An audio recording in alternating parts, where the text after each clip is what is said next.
आज हम बात करने वाले हैं साधारण से दिखने वाले आंवले वृक्ष के विषय में, जो साक्षात श्री विष्णु का स्वरूप है। जितना आंवला अपने स्वास्थ्य बढ़ाने वाले गुणों में लाभकारी है, उतना ही वह आध्यात्मिक रूप में भी लाभकारी है।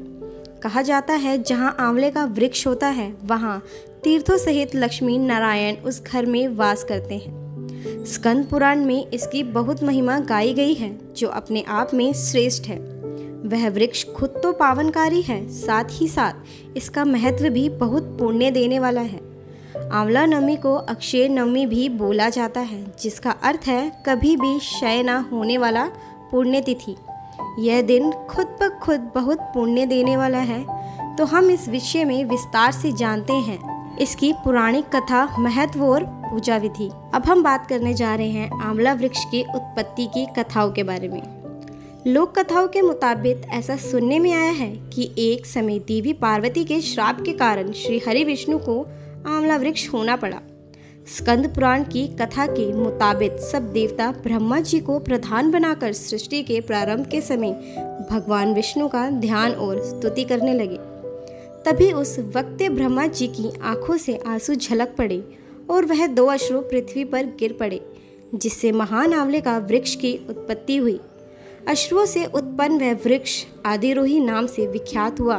कहते हैं यह वृक्ष भगवान विष्णु को तुलसी के बाद सबसे प्रिय है, क्योंकि इतनी उत्पत्ति भगवान ब्रह्मा से भगवान विष्णु की भक्ति के कारण हुई है। वह कई प्रांतों में यह वृक्ष श्री लक्ष्मी का स्वरूप बताया जाता है, जिसे धात्री बोला जाता है। चलिए अब हम जानते हैं आंवले के औषधीय गुणों के बारे में। जैसे कि उससे बहुत सी बीमारियां दूर होती हैं, जैसे आंवला खांसी, श्वास रोग, कब्ज, दमा, क्षय रोग, छाती के रोग, हृदय रोग आदि। उनके रोगों को नष्ट करने की शक्ति रखता है। चर्म रोग, नेत्र ज्योतिषी बढ़ाना, बाल मजबूत होना, सिर दर्द दूर होना, चक्कर, बेवक्त बुढ़ापे के लक्षण प्रकट होना, यकृति के कमजोरी व खराबी, इन जैसी भयंकर बीमारियों को आंवला खुद पे खुद दूर कर देता है। आंवला जड़ से लेकर टहनियों तक बहुत ही लाभकारी है। चलिए अब हम आपको ले चलते हैं आंवले से जुड़ी कुछ रोचक कथाओं, जो कि स्कंद पुराण के अंतर्गत है। प्राचीन समय में एक ब्राह्मण था, जिसका नाम देव शर्मा था, जो बहुत ही ज्ञानी वेद का ज्ञान रखता था, परंतु उसका बेटा बहुत ही दुराचारी निर्लज था। पिता ने उसके लिए एक समय कहा कि तुम भगवान विष्णु की कार्तिक के महीने में तुलसी और आंवला वृक्ष के नीचे पूजन करो, जिससे तुम मुक्ति पा जाओगे। परंतु उसने अपने पिता की बात नहीं मानी, जिससे पिता ने रुष्ट होकर अपने पुत्र को श्राप दे दिया कि तुम चूहे बन जाओगे, जिससे वह उसी क्षण चूहा बन गया और वह चूहा आंवले के वृक्ष के नीचे रहने लगा। एक समय विश्वामित्र जी अपने शिष्यों के साथ आए और वहां पास की नदी में स्नान करके वह लोग कार्तिक माह में आंवले के नीचे बैठ श्री हरि का पूजन करने लगे और आंवले के वृक्ष का महात्म्य पढ़ने लगे। कुछ ही क्षण में देखते हैं कि ब्राह्मण का पुत्र, जो चूहा था, श्राप से मुक्त हो दिव्य मनुष्य बन वैकुंठ लोक को विमान में बैठकर चला गया। लोक कथाओं के मुताबिक एक और कथा आती है, जो कार्तिक में स्नान करने वाली स्त्रियां सुनाती हैं। कथा के मुताबिक एक समय राजा रानी नित्य 1.25 मन आंवला का दान करते थे, फिर भोजन करते थे। यह देख बेटे बहुत जल पड़े और उन्होंने उन्हें घर से निकाल दिया, यह कह के कि अगर ये ऐसे ही दान करते रहेंगे तो सब कुछ लुटा देंगे। दोनों राजा रानी पूरे दिन भूखे प्यासे रहे और सो गए। यह देख आंवले के वृक्ष में रहने वाले लक्ष्मी नारायण प्रकट होते हैं और सपने में दर्शन देकर बोलते हैं कि राजा रानी उठो और देखो, तुम्हारा राजमहल जंगल में ही तैयार है। आंवले का दान करो और भोजन करो। वह उठे और उन्होंने देखा और ऐसा ही किया। कुछ समय बाद बेटे बहू का राजपाट छिन गया। वह दोनों भटकने लगे तो लोगों के मुंह से सुना कि जंगल में राजा रानी रहते हैं, जो बड़े ही दयालु हैं। तो बेटा बहू भी वहां आ गए और उन्होंने राजमहल में काम मांगा। तो राजा ने उन्हें पहचान लिया। तब राजा ने उन्हें काम पर रख लिया। एक समय बहू रानी के बाल बांध रही थी। उसी समय उसकी निगाह रानी के गर्दन के निशान पर गई, जिसे देख वह रो पड़ी। तो रानी पूछती है कि क्यों रो रही हो?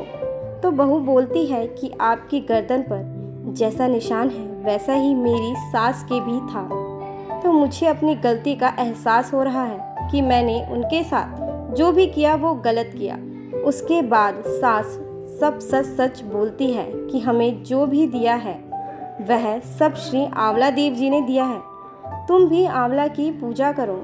इसी प्रकार दो कथाएं सर्वाधिक प्रचलित हैं। स्कंद पुराण में तो इतना कहा गया है कि जो आंवले के नीचे पिंड दान करता है उसके पितर मोक्ष पा जाते हैं, वैकुंठ में श्री हरि के सन्निकट आनंद लेते हैं। जिस मृतक की हड्डियां आंवले के रस से धोई जाती हैं वह दोबारा जन्म नहीं पाता बल्कि मुक्त हो जाता है। चलिए अब हम जानते हैं आंवला जिसके घर में होता है उसके क्या फायदे होते हैं। जिसके घर में आंवला होता है उस घर में भूत प्रेत राक्षस कभी प्रवेश ही नहीं कर सकते। जहाँ जहाँ आंवले के वृक्ष के पत्ते गिरते हैं वहाँ वहाँ श्री हरि आंशिक रूप से प्रकट हो जाते हैं। जो लक्ष्मी चाहता है वह आंवले के जल से स्नान करे, परंतु अमावस्या, नवमी, ग्रहण और रविवार को आंवले से स्नान नहीं करना चाहिए। जिस घर में आंवला होता है उस घर में लक्ष्मी स्थायी रूप से वास करती है। आंवले के वृक्ष में कहा गया है कि इस वृक्ष के मूल के विष्णु, ऊपर ब्रह्मा, स्कंद के रुद्र, शाखाओं में मुनिगण, टहनियों में देवता, पत्तों में वसु, फूलों में मृदुगण तथा फलों में प्रजापति विद्यमान होते हैं। यह वृक्ष खुद ब खुद बहुत महत्व रखता है धार्मिक दृष्टियों से भी। तो अब तक हमने जाना आंवले के वृक्ष के लाभों के बारे में और उनकी कुछ पौराणिक कथाओं के बारे में। अब हम बात करने जा रहे हैं कार्तिक मास में पड़ने वाली अक्षय नवमी या आंवला नवमी पर क्या करें और क्या ना करें। पुराणों में कहा गया है कि इस दिन किया जाने वाला पुण्य अक्षय तृतीया की तरह अक्षय होता है जो कभी नष्ट नहीं होता। इस दिन सुबह जल्दी उठकर स्नान आदि कर लें और भगवान विष्णु का स्मरण करते रहें। फिर पूजा की थाल तैयार करें।